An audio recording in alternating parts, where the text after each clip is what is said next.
मैं अपने सामने के दृश्य को कभी हूबहू चित्रित करने का प्रयत्न नहीं करता।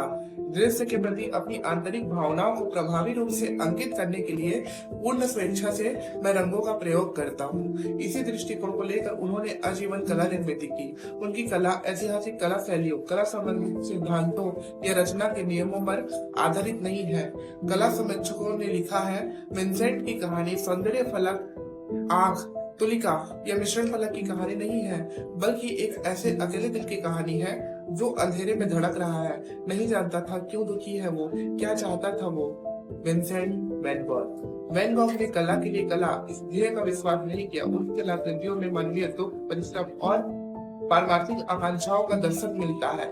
गरीब बस्तियों और मजदूरों के जीवन को उन्होंने अपनी कला का विषय बनाया। उनका प्रसिद्ध चित्र आलू खाने वाले इसी का उदाहरण है, जहां उन्होंने साधारण किसानों को कठिन जिंदगी को सजीव कर दिया। वैन गॉग ने भूरे, काले, गहरे रंगों का प्रयोग करते थे, जिससे दुख और निराशा के भाव उत्पन्न हो। बाद में जापानी कला और प्रभाववादी चित्रकारों से प्रभावित होकर उन्होंने हल्के रंग और चमकीले रंगों का प्रयोग करना शुरू किया। उनकी रेखा में लचीलापन आया और रंगों में शक्ति बढ़ गई। पेरिस में उन्होंने प्रभाववादी चित्रकारों से परिचय किया और रंगों की संगति में बड़ा परिवर्तन आया। वहां उन्होंने जलपान ग्रहों और शहर के जीवन के लाल, पीले और नीले रंगों में चित्रित किया, लेकिन पेरिस का वातावरण उनके अनुकूल नहीं था, इसलिए वे दक्षिण फ्रांस के आल गांव में चले गए। आल में उनका प्रतिभा विस्फोट हुआ। 2 वर्ष में ही उन्होंने सैकड़ों चित्र बनाए। सूर्यमुखी, गेहूं के खेत, तारों भरा आकाश। उन्हें अपने कमरे को सूर्यमुखी चित्रों से सजाया और चित्रकार की मंडली बनाने का सपना देखा। उनकी कला के पीछे संदेह कोई भावनात्मक उद्देश्य रहता था। वे सिर्फ सृष्टि से प्यार करना चाहते थे, लेकिन योगिया से मतभेद और अकेलापन की वजह से उनकी मानसिक स्थिति बिगड़ गई। उन्होंने अपना एक कान काट लिया और अस्पताल में भर्ती हुए। डॉक्टर पिसारो ने लिखा, यह आदमी पागल हो जाएगा या फिर हम सब चित्रकारों से आगे निकल जाएगा।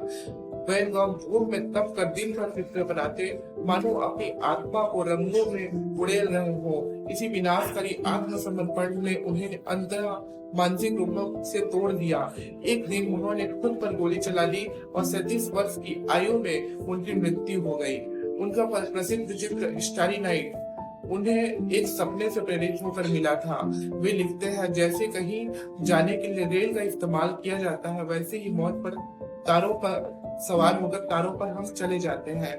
उनके अंतिम आत्मचित्र में दबा हुआ चेहरा, सम्मोहित आंखें और कठोर यथार्थ झलकता है, मानो वे कहीं जा रहे हों। जीवन के लिए उनका जीवन बोझ बन गया था, लेकिन कला उनकी आत्मा थी। कला समीक्षकों एमिल बनॉट ने कहा था, वह चित्रकार है और चित्रकार ही रहेगा। उनके चित्र आत्मा और संवेदना का मिश्रण है।